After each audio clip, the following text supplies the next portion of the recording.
Buenas tardes. Muy buenas tardes. Buenas tardes. Buenas tardes. Hoy día nos pudimos conectar bien a la hora, está todo en regla.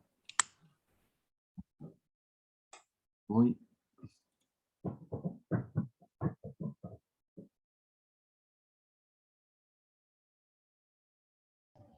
Buenas tardes.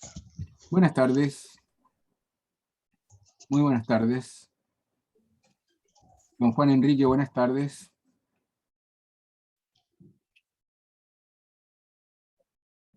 No sé el nombre. Ahora sí, un Ahora gusto sí. estar con usted en su sesión, doctor Arturo Bravo. Igualmente, pues Juan Enrique, qué gusto verte. Igualmente. Ya, va en...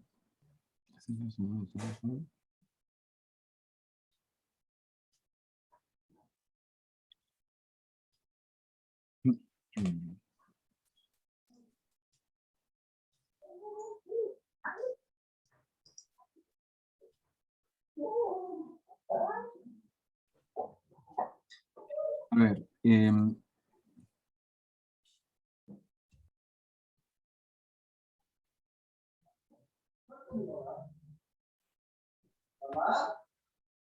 ¡Estamos acá. arriba!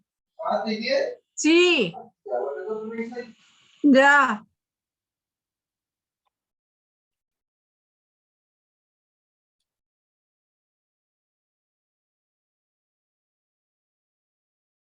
El mismo link otra vez, ¿cierto?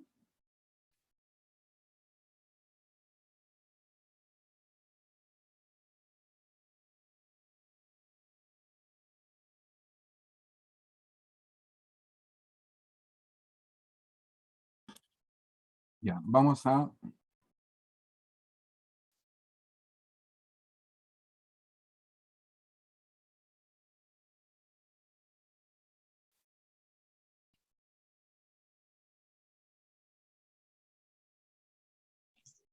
Buenas tardes. Buenas tardes.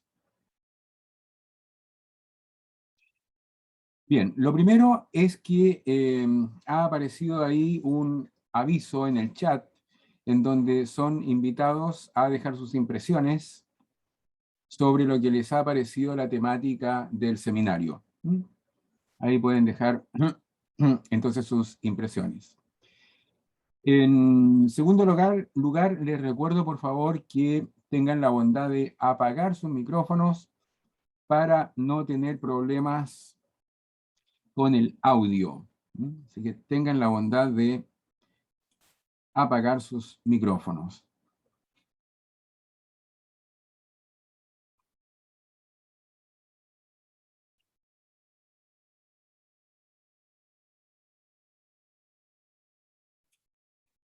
Bien, gracias.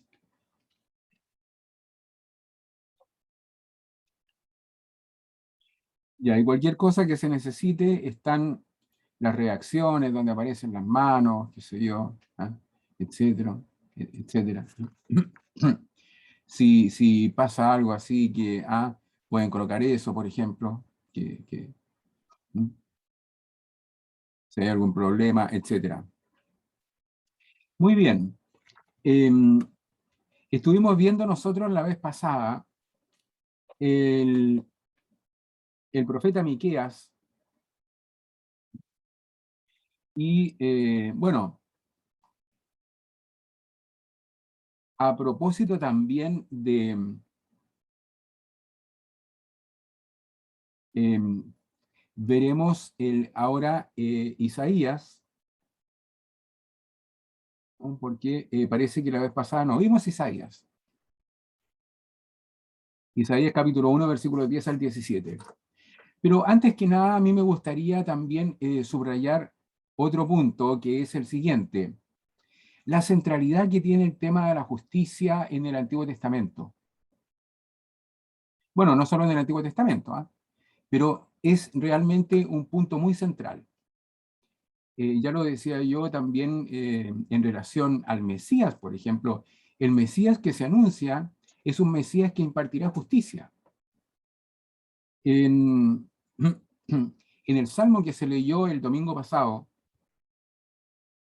aparecía, creo que estaba por ahí el Salmo 32, versículos 4 al 5. Voy a tomar esa parte, nomás Salmo 32, versículos 4 al 5, que dice que la palabra del Señor es sincera y todas sus acciones son leales. Él ama la justicia y el derecho, y su misericordia llena la tierra. Él ama la justicia y el derecho. Por tanto, esta centralidad que tiene la justicia va en línea con lo que nosotros hemos visto sobre el culto agradable a Dios y con el culto desagradable a Dios, es decir, donde no hay justicia, no puede haber un culto agradable a Dios según lo que nos presentan los textos que hemos estado revisando. Si vamos al texto de Isaías, capítulo 1, hay una gran crítica de nuevo a los sacrificios en los versículos 10 al 15. Además, tomando en cuenta lo siguiente, tenemos nosotros que Isaías es ya tercer profeta del siglo VIII antes de Cristo, que está entre el siglo VIII y el siglo VII, que se encuentra en Jerusalén, en la capital. El salmo era el 32, me están preguntando. Consulta, ¿cuál era el salmo? Es el salmo 32. Y el profeta Isaías se encuentra entonces en Jerusalén. Nosotros dijimos que el profeta Isaías y el profeta Miqueas eran más o menos contemporáneos, pero la gran diferencia estaba en que el profeta Miqueas se encontraba en una zona rural, en cambio el profeta Isaías es un profeta de la capital, de Jerusalén. Y dice así: escuchen la palabra de Yahvé, regidores de Sodoma, oigan la instrucción de nuestro Dios, pueblo de Gomorra. Partió pegando fuerte. ¿Por qué? Porque resulta que no se está dirigiendo ni a Sodoma ni a Gomorra, él está hablando en Jerusalén. Pero está tratando tanto a las autoridades como al pueblo, como habitantes de Sodoma y Gomorra. Y resulta que Sodoma y Gomorra fueron famosas en el Antiguo Testamento por su pecaminosidad. Y tanto es así que aparece en una historia un poco mitológica que fueron destruidas con fuego del cielo. Pero lo que se quiere subrayar era el pecado que había en ellas. Es decir, Sodoma y Gomorra son símbolo del pecado en el Antiguo Testamento. Y de esa forma, el profeta está tratando a los habitantes de Jerusalén. O sea, por utilizar una imagen del box, sonó la campana y salió pegando al tiro. A mí qué sus sacrificios, dice Yahvé. Harto estoy de holocaustos, de carneros, de cebo de cebones. No me agrada la sangre de novillos, de corderos y machos cabríos. Cuando vienen a presentarse ante mí, ¿quién ha solicitado de ustedes que anden pateando mis atrios? No traigan más oblaciones vanas. Fíjense, oblaciones vanas, inútiles. Su cremación me resulta detestable. Novilunio, sábado, convocatoria, no tolero falsas solemnidades. Sus novilunios y solemnidades aborrezco de corazón. Me han resultado un gravamen que intento en vano llevar.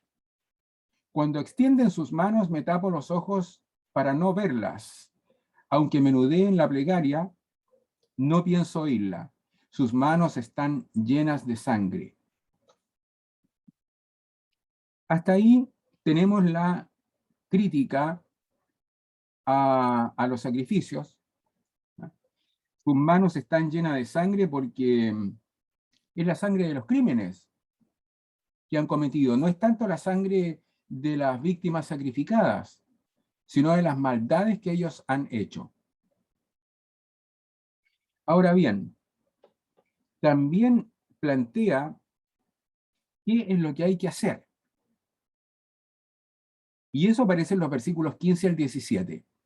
Porque yo decía que el texto va del capítulo 1, versículos 10 al 17.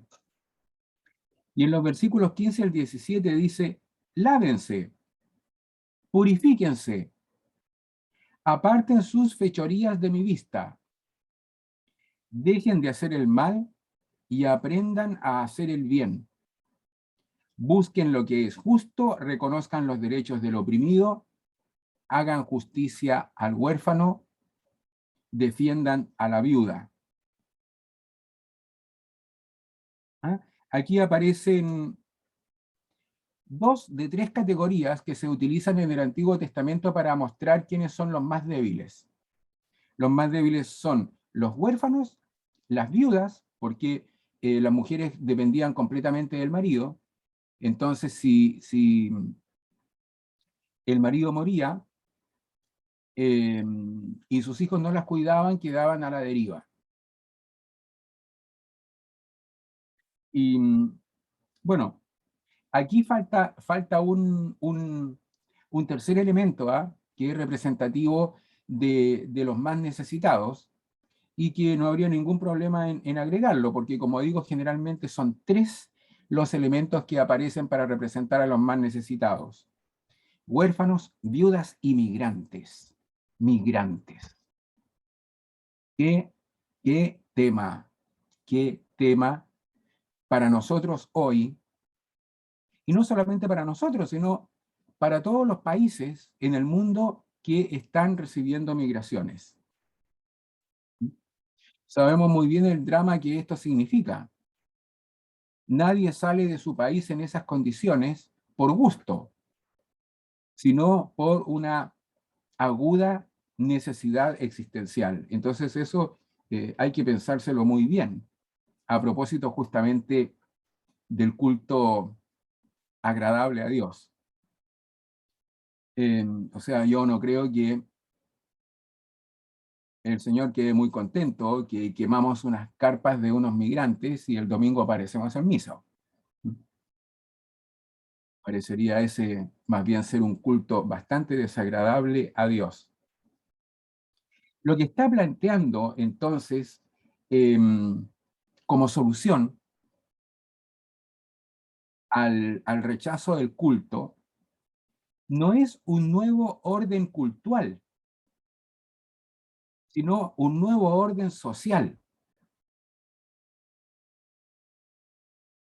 El nuevo orden social, donde hay justicia, donde hay honestidad.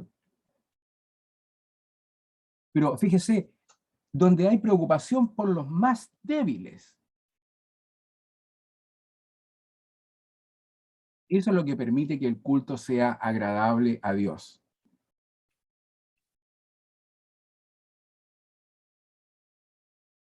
Luego, en el capítulo 43, versículos 22 al 28, en este recorrido que estamos haciendo,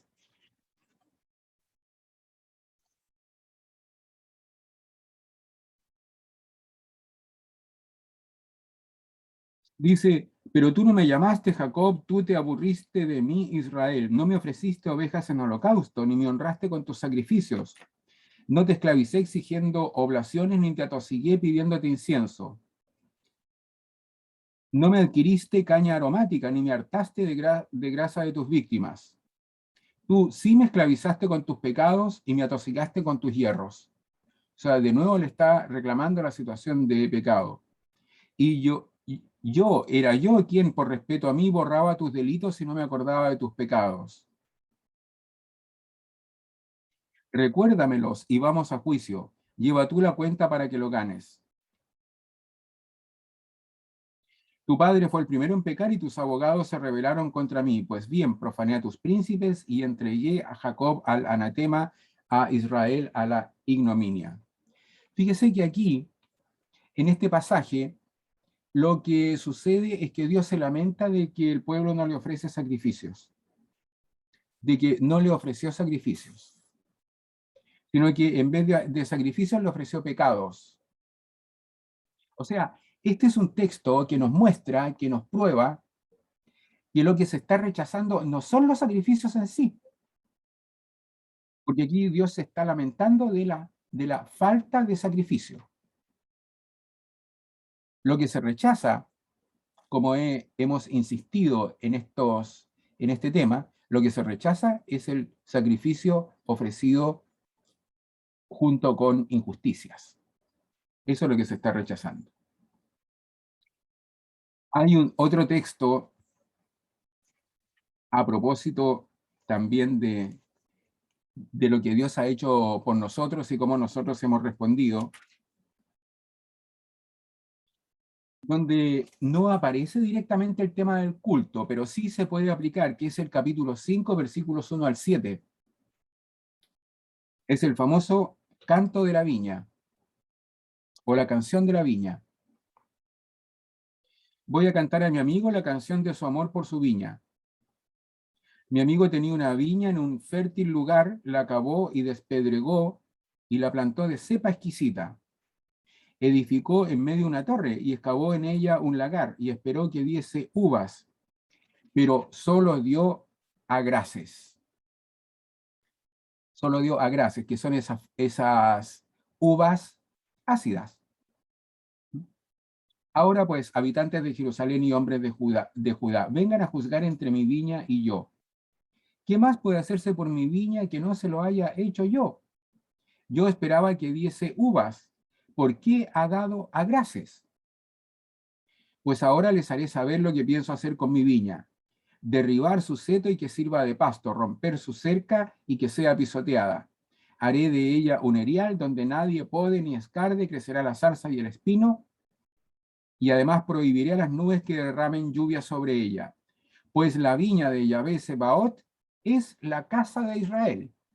O sea, está ahora indicando inmediatamente a qué es lo que se está refiriendo. Es la casa de Israel. Y los hombres de Judá son su plantío exquisito. Esperaba de ellos justicia. Fíjese de nuevo el tema de la justicia. Esperaba de ellos justicia, pero brotó iniquidad. Esperaba de ellos honradez, pero se oyeron alaridos. Alaridos seguramente de aquellos que estaban siendo oprimidos por la falta de honradez. Este texto de la viña es el que está detrás del Evangelio de Juan, capítulo 15, donde aparece la vid verdadera, que es Jesús. Yo soy la vid verdadera y mi Padre es el viñador. ¿Qué está detrás de todo esto? Algo muy importante, los frutos.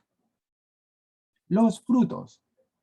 Tanto en el Antiguo como en el Nuevo Testamento se nos conmina, se nos exhorta a dar frutos. ¿Por qué? Porque por los frutos los conocerán. No por lo que dicen. Entonces los frutos tienen que ver con el estilo de vida. Tiene que ver con las opciones que nosotros hemos hecho. No significa que no nos podamos equivocar. Claro, somos seres humanos, erramos, nos equivocamos. No sé, en realidad no sé si llegar al extremo de decir que tenemos derecho a equivocarnos. No sé si tengamos derecho a equivocarnos. Pero por lo menos está el hecho de que nos equivocamos. Pero podemos corregir. Podemos convertirnos. Podemos pedir la gracia entonces de que, en términos cristianos, de que el Espíritu nos vaya conformando, es decir, adoptando la forma de Jesús. Eso es irnos cristificando. Ya no soy yo, sino que es Cristo quien vive en mí. No es que yo haya desaparecido, no es que mi identidad haya desaparecido, pero se ha ido adoptando la forma de Cristo. Nos hemos ido cristificando. Por tanto, el tema de los frutos es fundamental. La fe, ¿dónde se ve? En los frutos. Ahí se ve y se prueba si tenemos o no tenemos fe. Pero bueno, les quería contar eso en relación, porque ahí ya como que llegué al Nuevo Testamento. Otro texto que nosotros vamos a ver aparece, con eso dejo Isaías, ¿ah? Y le doy paso entonces a Jeremías.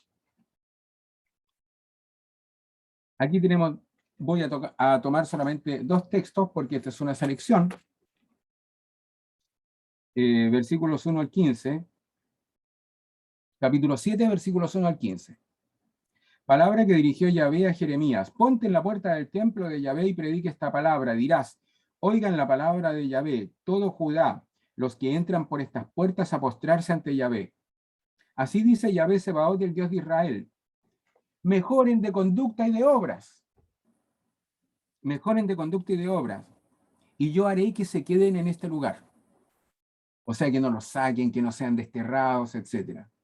Pero mejoren de conducta y de obras. No confíen en palabras engañosas diciendo, templo de Yahvé, templo de Yahvé, templo de Yahvé. Porque si mejoran realmente su conducta y obras, si realmente hacen justicia mutua y no oprimen al forastero, al huérfano y a la viuda, fíjese, ahí salió forastero, ¿ah? Al migrante, podríamos traducir, y no oprimen al migrante, porque esa es otra. A lo mejor aceptamos a los migrantes para oprimirlos, para cobrarles no sé cuánto por una piezucha infrahumana.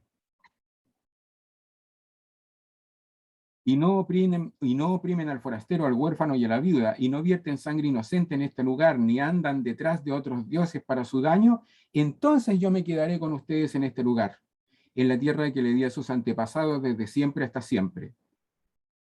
Pero resulta que ustedes confían en palabras engañosas, que de nada sirven, para robar, matar, adulterar, jurar en falso, incensar a Baal y seguir a otros dioses que no conocían. Y luego vienen y se paran ante mí en este templo, donde se invoca mi nombre, y dicen, estamos seguros. Después de hacer todas esas maldades, vienen y se paran ante mí muy sueltos de cuerpo, podríamos decir, ¿no? Muy sueltos de cuerpo, donde se invoca mi nombre y dicen estamos seguros, para seguir haciendo todas esas abominaciones. ¿Una cueva de bandidos se les antoja que lleva mi nombre?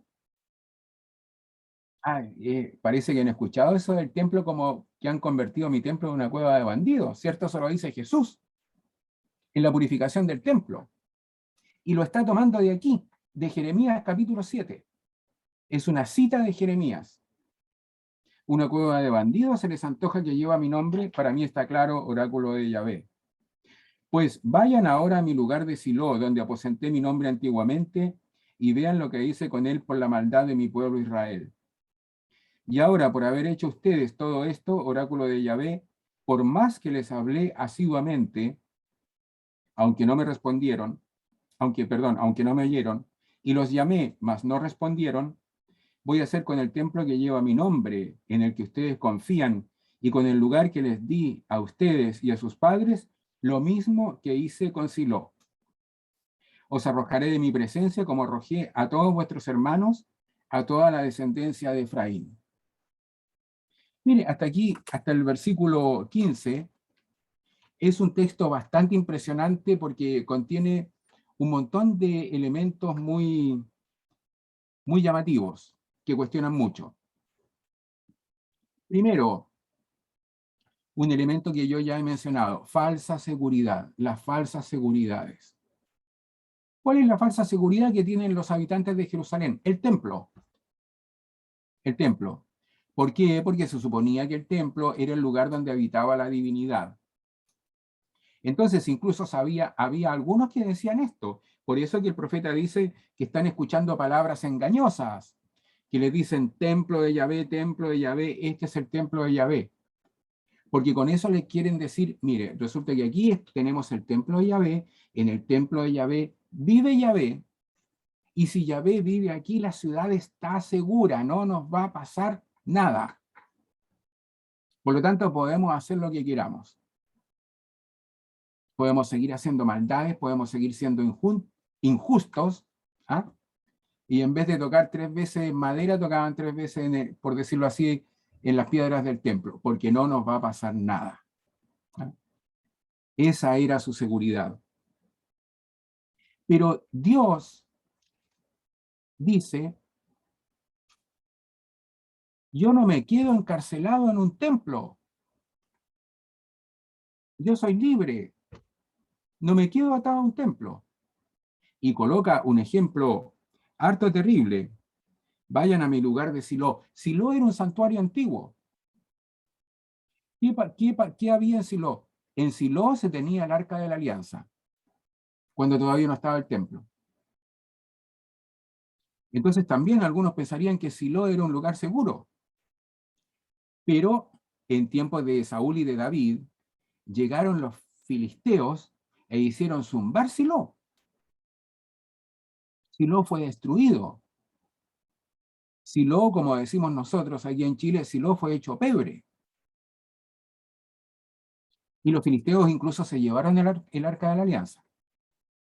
Bueno, después hay toda una historia que la tuvieron que devolver por diversas razones. Pero con eso quiere decir, no, fíjese, aquí está lo agradable y lo desagradable. Lo que a mí me agrada es la justicia, es la honestidad, porque, versículo 5, porque si mejoran realmente su conducta y obras, si realmente hacen justicia mutua y no oprimen al migrante, al huérfano y a la viuda, ni andan en pos de otros dioses, entonces sí, yo me quedaré en este lugar. Entonces sí, yo me quedaré en este lugar. Aquí aparece entonces lo que es agradable y lo que es desagradable. En los versículos 21 al 28,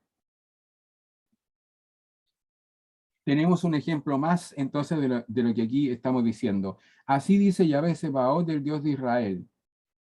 Venga, añadan sus holocaustos a sus sacrificios y cómense la carne. Miren, cuando yo saqué a sus padres de Egipto, nada les dije ni mandé sobre holocausto y sacrificio. Lo que les mandé fue esto otro. Si escuchan mi voz. Si escuchan mi voz. Y escuchar aquí significa hacer por lo que se escuchó. Si escuchan mi voz, yo seré su Dios y ustedes serán mi pueblo e irán donde yo les mande para que les vaya bien. Mas ellos no escucharon ni aplicaron el oído, sino que se guiaron por la pertinacia de sus malas intenciones. Se volvieron de espaldas por no darme la cara. Desde el día en que salieron sus padres del país de Egipto hasta el día de hoy, les envié a todos mis siervos, los profetas. Los profetas aparecen como siervos de Dios, que son enviados a comunicar la voluntad de Dios.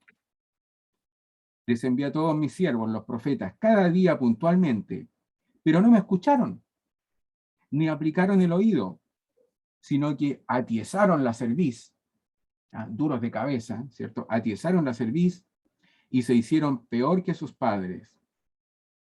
Les dirás pues todas estas palabras, mas no te escucharán.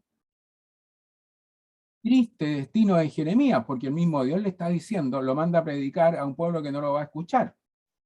Sin embargo, lo mandó igual. Le dirás pues todas estas palabras, mas no te escucharán, los llamarás y no te responderán. Entonces les dirás, esta es la nación que no ha escuchado la voz de Yahvé su Dios, ni ha querido aprender. Ha perecido la lealtad, ha desaparecido de su boca. Miren, es cuestión de leer estos textos, ustedes los pueden repasar después, por eso yo se los voy dando, y ustedes van viendo entonces qué es lo que aparece que Dios detesta y qué es lo que aparece que a Dios le agrada. Y eso nos indica entonces qué es lo que tenemos que hacer y qué es lo que tenemos que evitar. También les quiero leer un pasaje del libro de Daniel, donde aparece el valor del culto. Esto está en Daniel capítulo 3, versículos 38 al 40.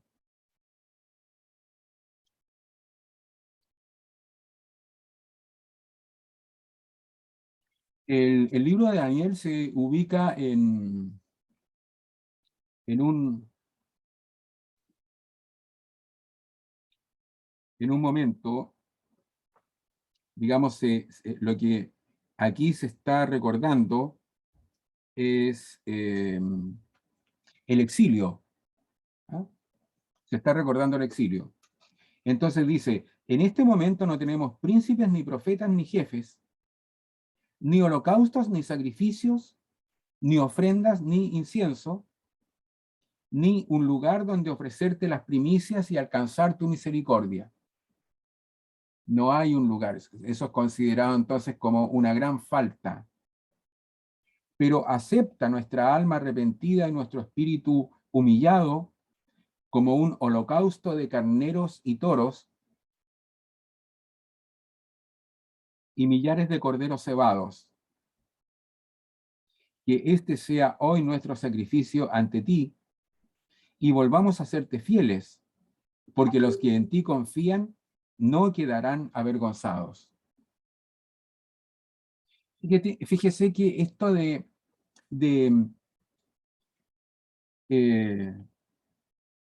holocausto de carneros y toros y millares de corderos cebados nos recuerda el texto de Miqueas, donde aparecía también esto de millares y miles de miles. Pero eso, en vez de eso, está también lo que aparece ahí en Miqueas, este espíritu humillado en realidad es un espíritu de humildad. Sé humilde, decía Miqueas, y camina con tu Dios. Ahí en Miqueas 6, 6 al 8.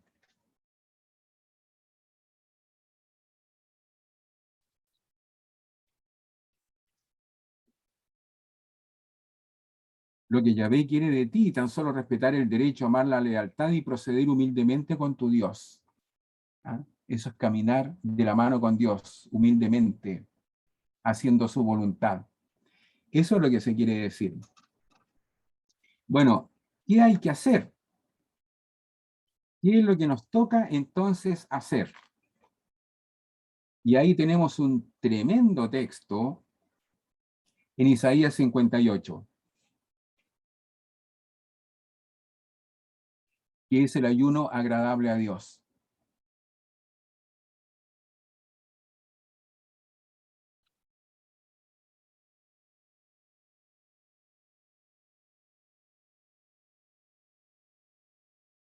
Parte reclamando a Dios en los primeros versículos, porque dice, clama sin tregua bien fuerte, levanta tu voz como trompeta y denuncia a mi pueblo su rebeldía, a la casa de Jacob sus pecados. A mí me consultan día a día, les agrada conocer mis propósitos, como gente que practica la justicia. Como si fuera gente, hay que entender aquí, como si fuera gente que practica la justicia, que no abandona el mandato de su Dios. Me consultan sobre normas de justicia, la vecindad de su Dios les agrada.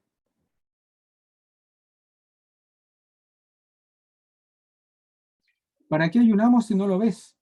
Dice como que el pueblo estuviera reclamando, ¿para qué ayunamos si no lo ves? O nos mortificamos si no te enteras. Porque, dice, ayunan solo por interés y oprimen a sus sirvientes. Ayunan entre litigios y pleitos, repartiendo golpes de malas maneras. No ayunen como lo hacen ahora, para hacer oír su voz en lo alto. ¿Creen que ese es el ayuno que deseo? ¿Que el hombre se humille todo el día, agachando como un junco la cabeza, tumbado en un saco entre ceniza? ¿A eso le llaman ayuno, día grato a Yahvé? Fíjese, aquí aparece lo que es grato, lo que es agradable. y lo que no lo es. ¿A eso llaman ayuno?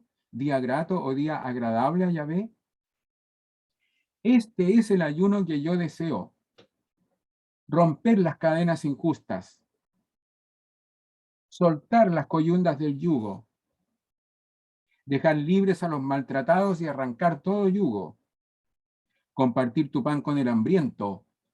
Acoger en tu casa a los sin techo. Vestir a los que veas desnudos y no abandonar a tus semejantes. Así surgirá tu luz como la aurora y tu herida se curará rápidamente. Tus justas acciones te precederán, te seguirá la gloria de Yahvé. Cuando llames, Yahvé te responderá, pedirá socorro y dirá, aquí estoy. Si apartas de ti todo yugo, si no delatas y no acusas en falso, si partes tu pan con el hambriento, si sacias el hambre del indigente, resplandecerá en las tinieblas tu luz. Fíjese, lo que es el ayuno agradable a Yahvé, el ayuno agradable a Dios. Alguna vez me contaban en algún monasterio donde estaba yo de retiro, que algún padre, no me acuerdo, había establecido una regla sobre el ayuno. Ustedes saben que el ayuno es tan estricto en los monasterios. Los días viernes generalmente hay ayuno. Y como yo soy más o menos bueno para el diente, antes era mejor. Entonces había un padre que era muy divertido y si yo estaba ahí un día viernes, me colocaba en la mesa a la hora del almuerzo, hacía un cartelito que decía ayuno, me lo ponía a mí, como para recordarme que no fuera a comer mucho. Bueno, pero dicen, ¿cierto? Decían ahí que si el ayuno va a colocar al monje de mal genio, es preferible que no ayune a que destruya el ambiente fraternal de la comunidad. Fíjense, porque ¿cuál es el ayuno agradable a Dios? ¿O cuál es el sacrificio agradable a Dios? ¿Qué es lo que a Dios le gusta? Que vivamos como hermanos. ¿Como buenos hermanos? Sí, porque hay, ¿cierto? Hay hermanos y hermanos, empezando por Caín y Abel, ¿no? Se está pensando en una buena fraternidad. Bueno, y el último texto que voy a leer del Antiguo Testamento está tomado del libro del Eclesiástico. El libro del Eclesiástico es un libro bastante tardío. Casi uno de los últimos que se escribió del Antiguo Testamento. Y tomo esto porque justamente resume lo que aparece en el Antiguo Testamento. Puede ser una especie, no aparece todo, ¿no? Pero es una buena síntesis ahí en el capítulo 34, versículos 21 al 26.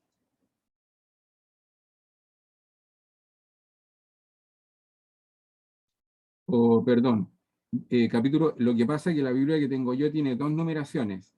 Tiene una afuera que dice 21 al 26 y tiene otra interna que dice versículos 18 al 22. Versículos 18 al 22. No, y este texto es clarito. No hay tener necesidad ni de explicarlo. Menos mal. Dice, sacrificar con ganancias injustas es una ofrenda impura. Los dones de los malvados no son aceptables. El Altísimo no acepta las ofrendas de los impíos, ni perdona los pecados por la cantidad de sacrificios. O sea, no podemos comprar a Dios para que nos aguante así nuestros pecados. Como inmolar a un hijo en presencia de su padre, mire qué imagen más fuerte, como inmolar a un hijo en presencia de su padre, es ofrecer sacrificios con los bienes de los pobres. Porque estaban ofreciendo sacrificios ni siquiera con sus propios bienes. sino con los bienes que le robaban a los pobres. Quien se lo quita es un criminal, dice, los bienes a los pobres. Quien se lo quita es un criminal. Mata a su prójimo quien le roba el sustento. Quien no paga el sueldo al jornalero es un asesino. Ya no sé qué decir aquí, palabra de Dios, ¿cierto? Porque son unas palabras harto fuertes. Después, en el capítulo 35, versículo 1 dice, observar la ley es hacer muchas ofrendas, guardar los mandamientos es hacer sacrificios de comunión. Observar la ley, eso es hacer muchas ofrendas. Guardar los mandamientos significa, no es que los guardéis y no los cumplís, sino que significa cumplir los mandamientos, observar los mandamientos, es hacer sacrificios de comunión. Y por último el versículo 11, no trates de sobornar al Señor porque no lo aceptará. No te apoyes en sacrificio injusto. Bueno, ahí están las preguntas que nos tenemos que hacer entonces. Y las preguntas son, ¿para qué ofrecemos? ¿Cuál es la finalidad de nuestras ofrendas? ¿Qué queremos hacer con ellas? ¿Qué es lo que estamos ofreciendo? ¿Y cómo lo estamos haciendo? ¿Con qué disposición de corazón? ¿Ah? Ahí eso sirve para un examen de conciencia. Bueno, y pasamos entonces al Nuevo Testamento, porque dijimos también que íbamos a ver algún texto del Nuevo Testamento, y encontramos un texto extraordinario en la carta de Santiago.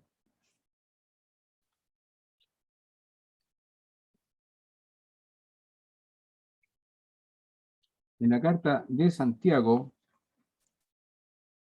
capítulo 1,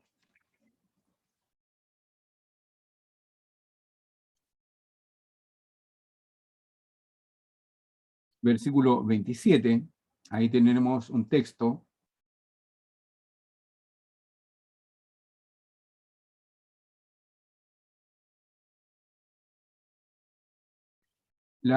Bueno, también podemos leer el versículo 26.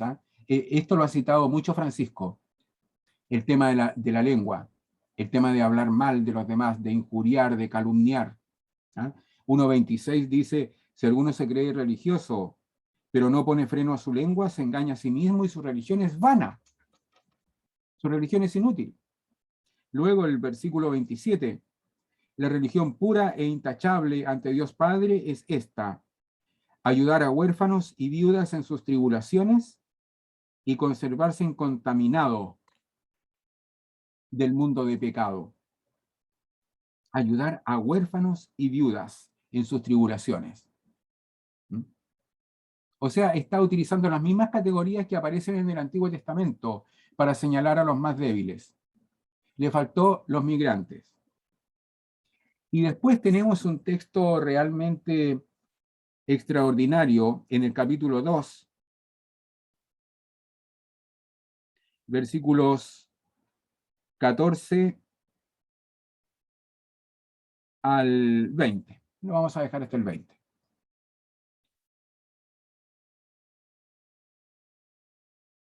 Y vamos a agregar el 26, 14 al 20 y 26. Dice, ¿de qué sirve, hermanos míos, que alguien diga tengo fe si no tiene obras? ¿Acaso podrá salvarle la fe? Si un hermano o una hermana están desnudos y carecen del sustento diario, y alguno de ustedes les dice, vayan en paz, caliéntense y hártense, pero no les dan lo necesario para el cuerpo, ¿de qué sirve? Pues así es también la fe. Si no tiene obras, está realmente muerta. Y al contrario, alguno podrá decir, ¿tienes tu fe? Pues yo tengo obras. Muéstrame tu fe sin obras y yo te mostraré por las obras mi fe. Yo te mostraré por las obras mi fe. ¿Crees que hay un solo Dios? Mire, este es un argumento extraordinario, con esta preguntita que está haciendo. Nosotros también podríamos responder esta pregunta. ¿Crees que hay un solo Dios? Y todos diríamos sí. Y Santiago dice, estupendo. Pero también los demonios creen y tiemblan. O sea, por decir sí, creemos que hay un solo Dios, no nos distinguimos de los demonios. Porque también los demonios creen y tiemblan. ¿En qué nos distinguimos? En las obras.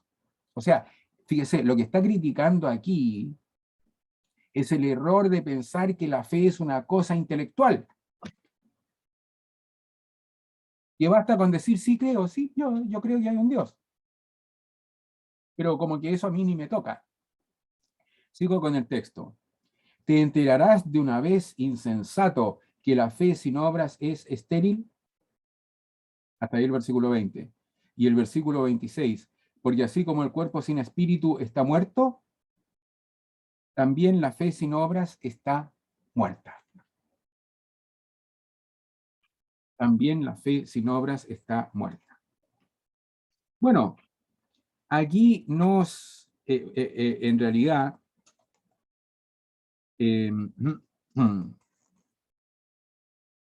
está bastante claro lo que quiere decir. No es mucho lo que hay que aclarar, pero sí un punto re importante, y que es el siguiente, porque muchas se preguntarán, bueno, ¿cómo es el tema este de la fe y de las obras? Si nosotros con Pablo el apóstol, bueno, con Pablo Uribe también puede ser, ¿cierto? Que también es profesor de Biblia, también podemos aprender con él. Con Pablo el apóstol aprendimos que lo que salva es la fe, no las obras. Y Santiago nos está diciendo esta otra cosa que parece contradictorio con lo que dice Pablo. No, lo que pasa es lo siguiente. Primero, Santiago es posterior a Pablo. Y lo que Santiago está tratando de corregir no es a Pablo, sino que está tratando de corregir una interpretación equivocada que se está haciendo sobre Pablo. ¿Y cuál es esa interpretación equivocada? De que la fe consiste solo en un creer intelectual. Esa es la interpretación equivocada. Que basta con decir yo creo, y punto. Pero no, resulta que la fe se traduce en un actuar. Yo en realidad le tengo bastante distancia al término obras. Claro, bueno, las obras que Pablo condena son las obras establecidas por el judaísmo, como la circuncisión, por ejemplo. Entonces Pablo no condena todas las obras, sino las obras del judaísmo, como por ejemplo la circuncisión. La circuncisión por sí misma no salva.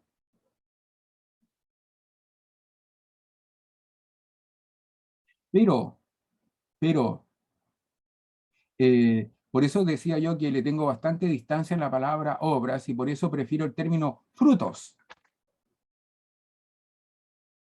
Y ahí hay una distancia entonces entre el judaísmo y el cristianismo, porque en el judaísmo lo que nos salvan son las obras. En el cristianismo, porque ya hemos sido salvados, lo que tenemos que hacer es dar frutos de esa salvación. Es decir, vivir como salvados. Vivir como personas que tenemos fe. Porque la fe se muestra en lo que nosotros hacemos, en cómo vivimos. Bueno, y para eso tengo unos textos de Pablo también. En la carta a los Gálatas, capítulo 5, versículo 6, Gálatas capítulo 5, versículo 6, dice, porque si pertenecemos a Cristo Jesús, ni la circuncisión ni la incircuncisión tienen eficacia, sino la fe que actúa por el amor. Fíjense, la fe que actúa por el amor.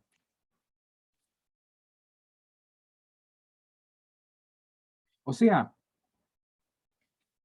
si la fe no actúa, no es fe, pues. No es fe. Otro texto lo encontramos en Pablo también, en la primera carta a los Tesalonicenses, capítulo 1, versículo 3. Donde Pablo le dice a los tesalonicenses: tenemos presente ante nuestro Dios y Padre la eficacia de su fe. Fíjese, la eficacia de su fe. Una fe que es eficaz. La eficacia de su fe. La difícil tarea de su caridad o la difícil tarea de su amor y la tenacidad de su esperanza en Jesucristo nuestro Señor. La fe entonces se hace operativa en la acción. Se hace operativa en el amor.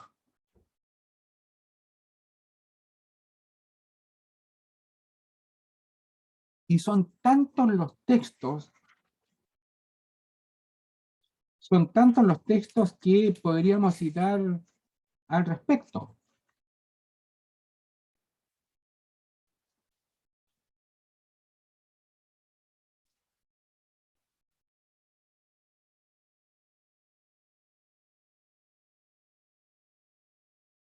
Tenemos, por ejemplo, la primera carta de Juan,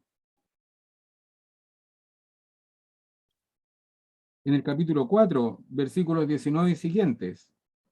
Dice: nosotros amamos porque Él nos amó primero, porque Dios nos amó primero. Si alguno dice, yo amo a Dios y a la vez odia a su hermano, es un mentiroso. Pues quien no ama a su hermano, a quien ve, no puede amar a Dios a quien no ve. Y nosotros hemos recibido de Él este mandamiento: quien ama a Dios, ame también a su hermano.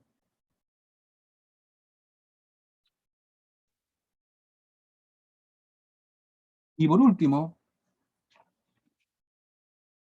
para terminar, como digo, los textos son muchísimos, también un famoso pasaje,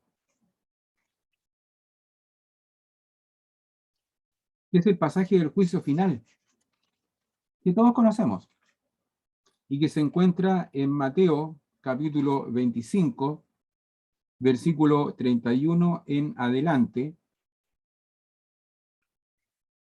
donde aparece aquello que serán congregadas delante del Hijo del Hombre todas las naciones, y él irá separando a unos de otros como el pastor separa las ovejas de los cabritos. Y dirá a unos, dirá, vengan benditos de mi Padre, y todo lo que nosotros sabemos, porque tuve hambre y me dieron de comer, porque tuve sed y me dieron de beber. ¿Cierto? Y esto está construido en lo que se llama un paralelismo antitético, porque después se dice lo mismo, pero todo lo contrario. Y a los otros les va a decir, apártense de mí, malditos. Es todo lo contrario.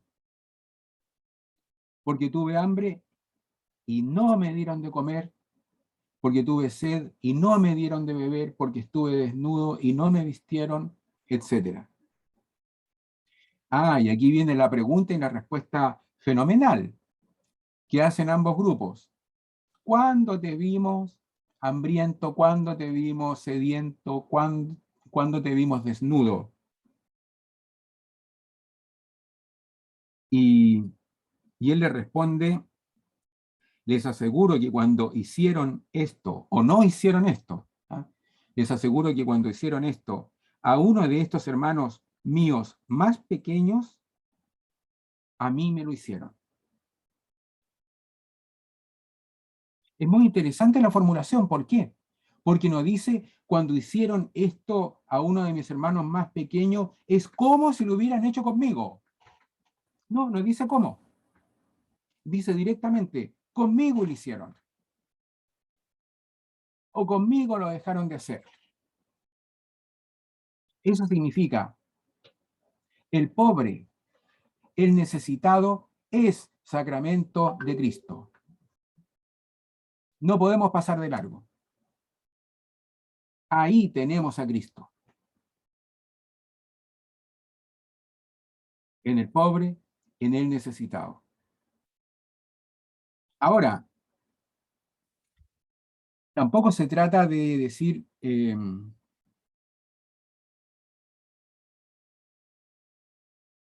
no sé, y el enfermo de SIDA. No, pues el enfermo de SIDA no, porque no aparece en la lista. Fíjense que eso es el legalismo, que es tan duramente condenado por Jesús. El legalismo es apegarse a la letra. Entonces el legalista sería decir, mire, aquí tenemos la lista, ¿ah? Y vamos como con una tabla así para ir tachando qué hicimos y qué no hicimos. No, este no está en la lista, así que no se trata de eso. Ese es un espíritu legalista. De lo que se trata aquí es colocar ejemplos de situaciones de necesitados, pero son todos los necesitados que van surgiendo a lo largo de la historia, que pueden tomar las más distintas formas. Todos los necesitados que van surgiendo en la historia. Esos son los Cristos. Esos son también sacramento de Cristo. El servir a esos necesitados es lo que legitima nuestro culto y hace que nuestro culto sea agradable a Dios. Bien, con eso estaríamos terminando entonces este seminario.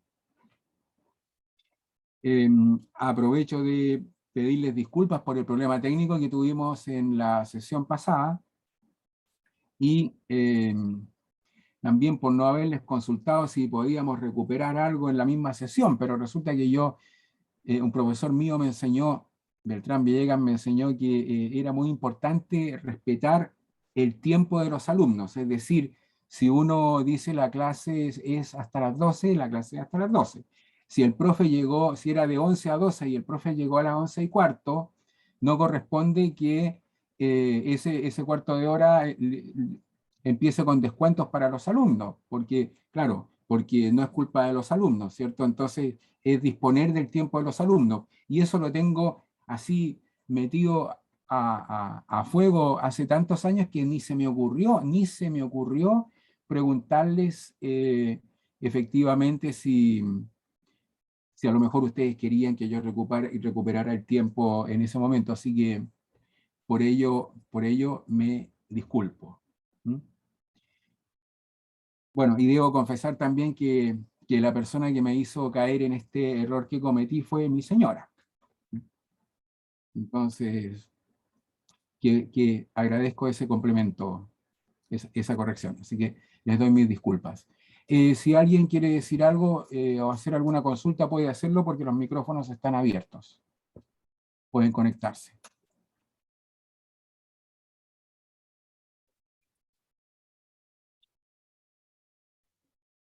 Profesor, seguramente por lo que leí que las clases estaban siendo grabadas. La clase pasada no fue grabada por el problema técnico que tuvimos, Correcto. pero a mí también me dijeron que estaban siendo grabadas, entonces se les va a avisar, van a ser subidas a YouTube. Ok, gracias. Así que la primera y la última. ¿No? La otra que hoy. Bueno, les agradezco su presencia y espero que les vaya muy bien y que este seminario les haya sido de utilidad. Muy buenas noches. Buena utilidad. Pues. Gracias, profesor. Chaito. Chaito, muchas gracias, profesor. Chao, profesor. Chao, Gracias. chao. Chao. Bien. Chao. Chao. profesor. Gracias, profesor. No hay por qué, buenas noches.